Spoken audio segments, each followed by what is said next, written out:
pinaglalaglagan ng mga lalaki. Kayo naman kasi nakialam pa kayo eh. Inako ko na yung kasalanan para walang gulo eh.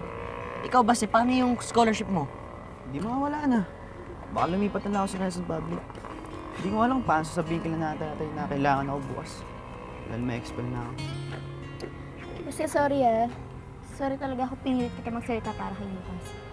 Okay lang naman eh. Tama ka naman eh. Ang mga kaibigan, din naglaglagan. Lalo naman din nag-iwanan, di ba?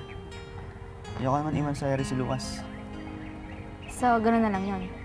Tatanggapin niya lang na may expel na kayo. Dapat lang naman na walang maniwala sa kanila, no? After na ginawa nila sa kuya ko, makakalusot sila. Never. Kaya kayo, make sure na walang magsasalita sa inyo. Kundi, hindi ko na kayo papansinin ever. Let's go, girls. Kaming dalawa lang ni Basti at si Daniel nakakaalam ng totoo. Alam naman natin na hindi amin si Daniel. Ang nakikita lang ng tao, nasa ospital si Jimbo, walang malay. At naghahanap sila ng masisi. Kami yun.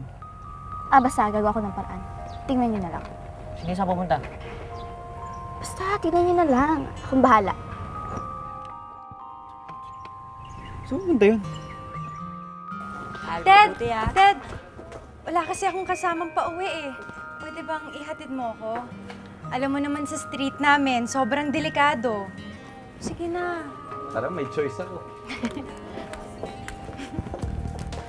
Ay, Miss Val. Oh, Sir Pete. Jelly ang drama mo, ha? Aminin mo na kasi na may nararamdaman ka kay Sir Ted. Dali, sa atin lang, secret lang natin. Dali. Wala no, ayoko sa good boy. Good boy! At anong wala? Eh, bakit malungkot ka? Hindi ako malungkot, pagod lang.